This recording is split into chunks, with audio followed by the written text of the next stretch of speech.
Hello students, I am Dr. Anita Pandey from Sri Shankaracharya Mahavidyalaya Junwani Bhilai, and today I am going to explain about national income. Let's see what is income. The money you receive regularly as payment for your work or as interest on money you have saved or invested is called income. In other words, we can say income is money that an individual or a business receive, usually in exchange for providing a good or service, or though investing capital income is used to fund day-to-day expenditure. For individuals, income is most often received in the form of wages or salary. So, now we can see what is let's see what is national income. Actually, a income is an individual income is the subject of microeconomics, but national income is the subject of macroeconomics. सारे जो individual हैं उनका अगर income add कर दिया जाए तो that is national, that become national income. So national income means the value of goods and services produced by a country during a financial year. A financial year is or 1st January to 31st December or 1st April to 31st March. Generally the financial year in India, financial year is 1st April to 31st March. In simple words, it is the net result of all economic activity of any country during a period of 1 year and is valued in monetary terms. National income includes payments made to all resources either in form of rent, interest, dividend and profit.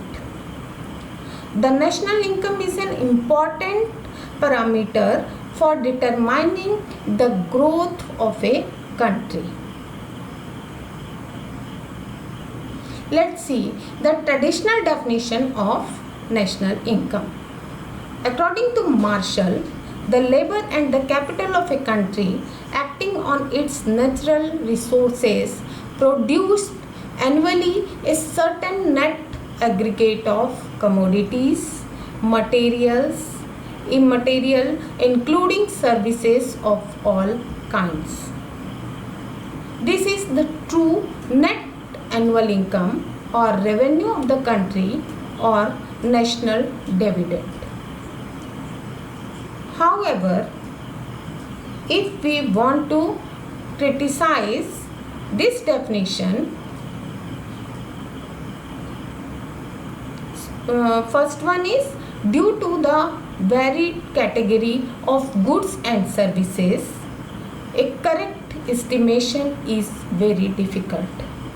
Second is there is a change of double counting, hence national income can't be estimated correctly. And third is also another reason is that there are products which are produced but not marketed. So now we see the modern definition of national income. From the modern point of view, Simon Coutts has defined national income as the net output of commodities and services flowing during the year from the country's productive system in the hand of ultimate consumers. Who is consumer? The person who consume goods or services. On the other hand, in one of the report of United Nations, national income has been defined on the basis of systems of estimating national income as net national product as addition to the shares of different factors and as net national expenditure in a country in a year's time.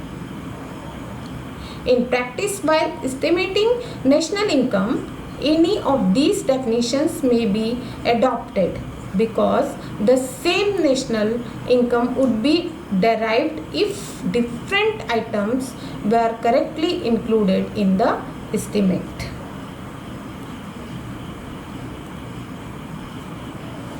Now, let's learn about the methods of measuring national income. So, there are some methods for measuring national income. First one is gross domestic product, which we can say that GDP. Another, gross national product, GNP, net national product, NNP, net domestic product, NDP, national income at factor cost, NIFC, transfer payment, personal income, and disposal personal income.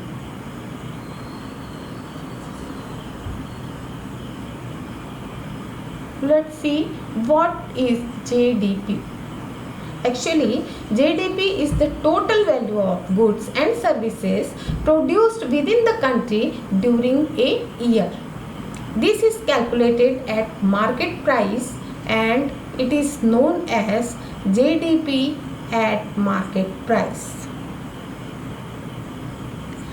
There are three different ways to measuring the GDP, namely product method, income method, and expenditure method.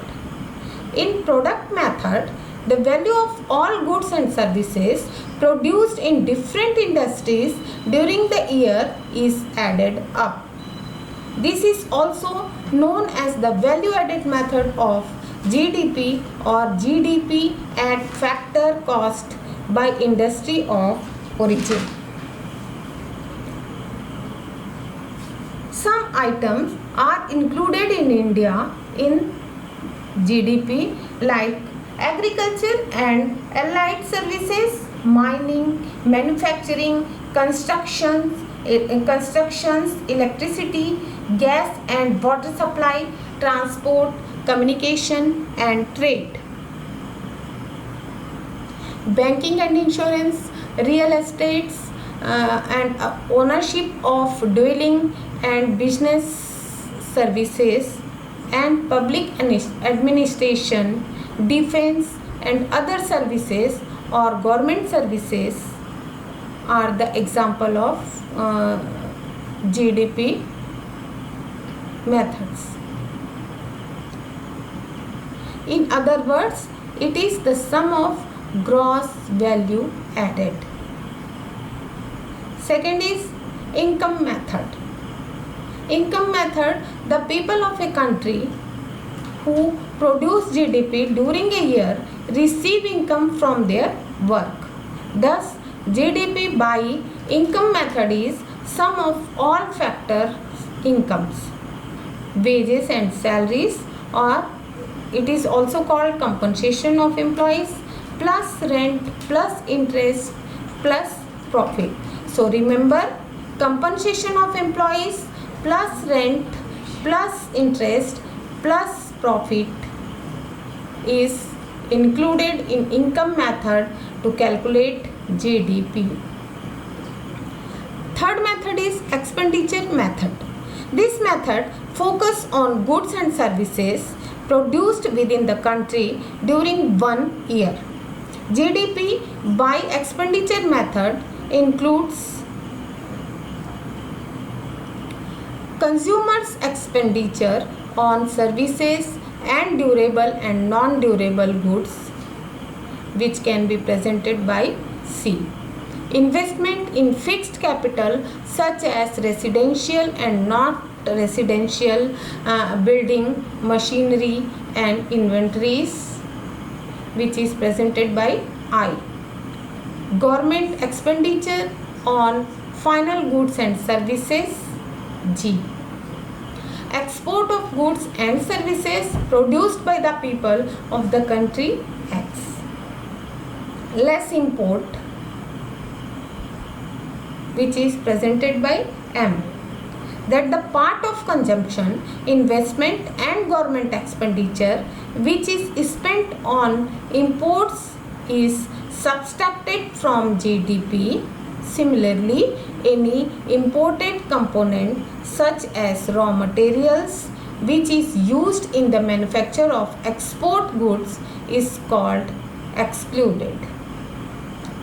Thus, GDP by expenditure method at market price can be formulated as C plus I plus G plus X minus M, where X minus M is net export, which can be positive or negative. GDP at factor cost is the sum of net value added by all producers within the country. Since the net value added gets distributed as income to the owner of the factors of production, GDP is the sum of domestic factors, income and fixed capital consumption or depreciation. Fixed capital consumption is also called depreciation. Thus, GDP at factor cost is equal to net value added plus depreciation. GDP at factor cost includes compensation of employees, wages, salaries, operating surplus, which is the business profit of both incorporate and and unincorporate firms. Operating surplus is equal to gross value added at factor cost minus compensation of employees minus depreciation. So these are the formulas by which we can calculate operating surplus or GDP at factor cost. Mixed income of self-employed.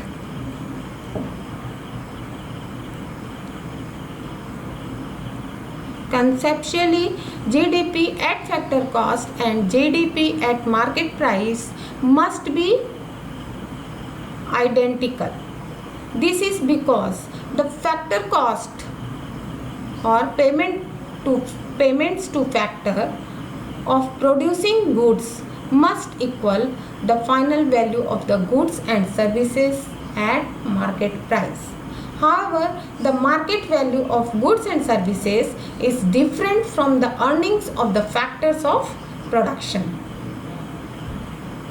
In GDP at market price are included indirect taxes and are excluded subsidiaries. Remember that in GDP at market price are included indirect taxes and are excluded subsidies by the government. Therefore, in order to arrive at GDP at factor cost, indirect taxes are subtracted and subsidies are added to GDP at market price. Thus, GDP at factor cost is equal to GDP at market price minus indirect taxes plus subsidies. This is the formula. GDP at factor cost is equal to GDP at market price minus indirect taxes plus subsidies. Thank you. This is enough for today.